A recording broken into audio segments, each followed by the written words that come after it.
Displayed here is a 6th century BCE Greek map, which in this video serves to show the extent of the physical world that probably is best represented in most of the biblical texts.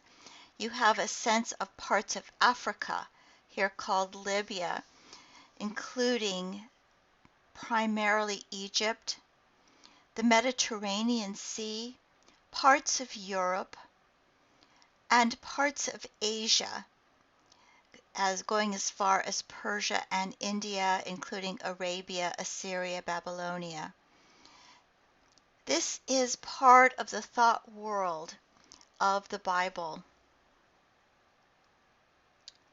In the 2nd millennium BCE, there are a number of major people groups or empires. In the southwest, the Egyptian Empire. In the northwest, the Hittite Empire, which extends into part of what is now called Turkey. You have Mitanni in the middle, Assyria in the northeast, and Babylonia in the northwest, kind of all along what we would call the Fertile Crescent.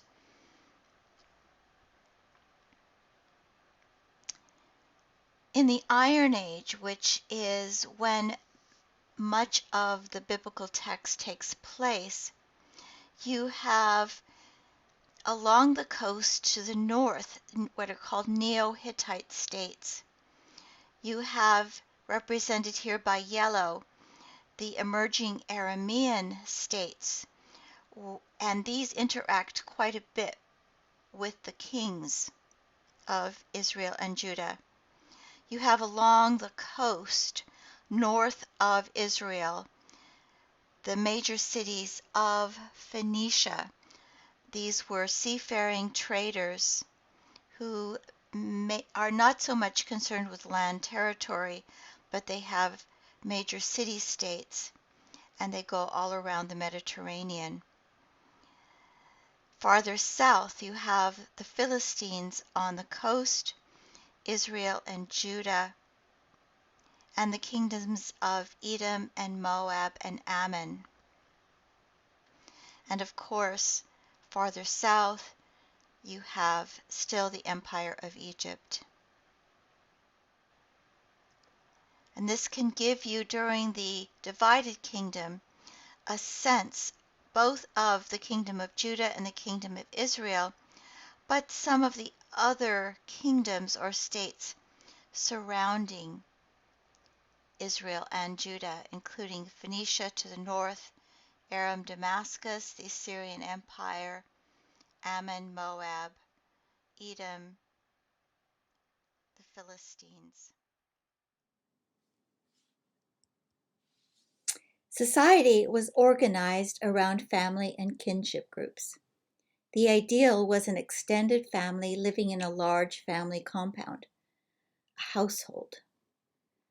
A household might consist of the 3 generations: the head of the family, the grandfather, his wife or wives, married sons and their wives, grandchildren, unmarried sons and daughters. There could also be non-family members, such as slaves, hired laborers, sojourners, and others. The household would be part of a clan, which in turn would be part of a larger tribe. Survival of the family depended on the participation of every member of the family. The head of the household would have authority inside the home and represent the home to the outside world. Women would exercise authority in the household. It is difficult to underestimate the importance of the household as an economic unit. The work of the household was central to the economy of a land that was largely agricultural. Much of the important day-to-day work took place in the environs of the home. The home was much more like what a small business is today. Even in the cities where there might be much more specialized professions having to do with various crafts, that work would often take place in the household. Just for the fun of it, I thought I would give you a list of the various occupations which were done within the household. These are occupations which, in much more technologically developed societies after the Industrial Revolution, were taken out of the home and are now done in factories or institutions. First of all, the growing of food and the raising and caring for domestic animals. Some of you might have grown up on a farm and have some idea of what that would involve. Today, that is largely left to agribusiness, large conglomerates. Preparation and long-term preservation of food was centered in the household. This has largely been supplanted by food packing plants, grocery stores, etc. There were no grocery stores in the ancient world, although there might be in the cities markets. The tasks relegated to the making of clothing were done in the home, such as sheep shearing, spinning of wool, weaving, and sewing garments. Think today's garment industry. Education of the young, which nowadays takes place in a public school system, was done in the home. Fathers would have seen to the education of sons where work was concerned, mothers to the education of daughters. Education in customs, social mores, and religious life would have been done by all the older adults. Most medical care was done within the household. Today, think hospitals, pharmacies. Those were not available in ancient Israel. Things such as the obtaining and storing of water was done in the household. Think today's public utilities. For example, households might have had their own cistern for the gathering and storage of water. Building a house would have been done by the household. This today is largely taken over by a whole contracting industry. A typical house, called a pillared house, had 2 stories with 2 or 3 ground floor rooms separated by pillars and an upper room. The ground floor was used as a stable, storeroom, and kitchen. The family ate, slept, and received guests on the upper floor. There might also be a loom and a small shrine. In the storeroom would be large pottery jars with grain, wine, and oil. Dates, figs, and grapes were dried and pressed into cakes. Wheat, barley, lentils, chickpeas, pistachios, and almonds might also be stored. Outside the house was an open courtyard in which there would be a mud brick oven for baking and cooking. Typical houses were built of sun-dried mud bricks plastered on the outside. Walls were built on foundation stones and floors were of beaten earth. Windows were slits in the wall to afford security and coolness during the summer.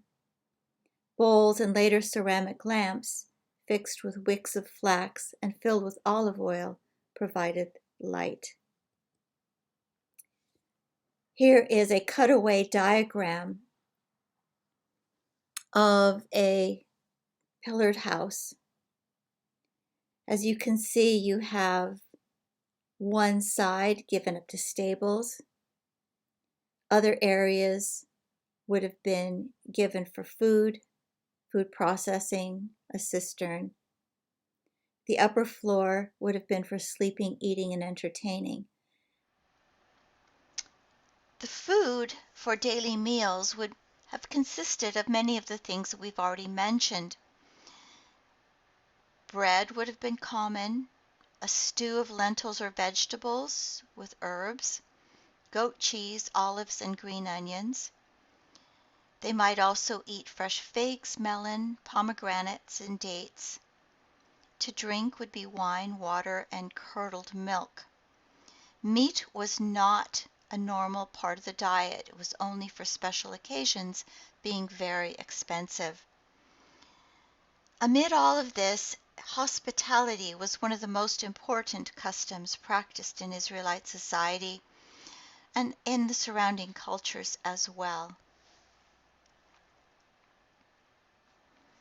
Most of the water on a daily basis would have been collected in cisterns, found in springs if there was one nearby, or perhaps wells.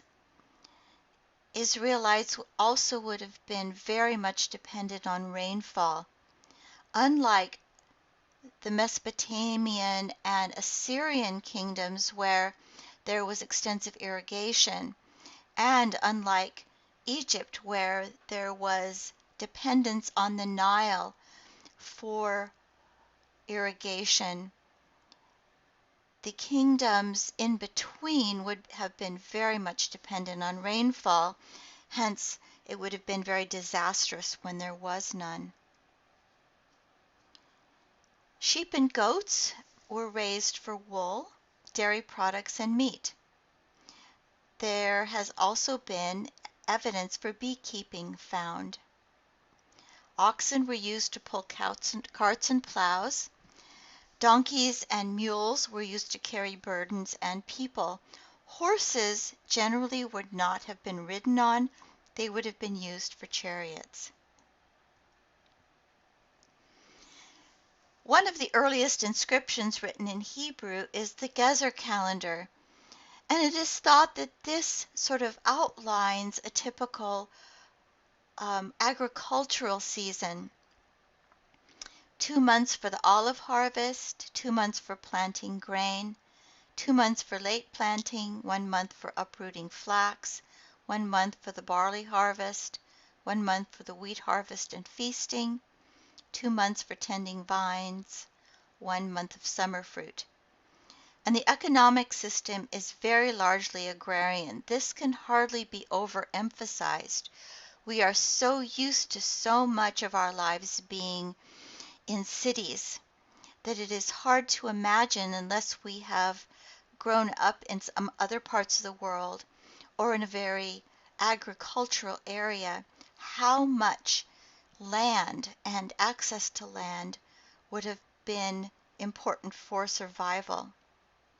The planting season began in November after the first rains and was marked by two major festivals, Passover and Pentecost at the end.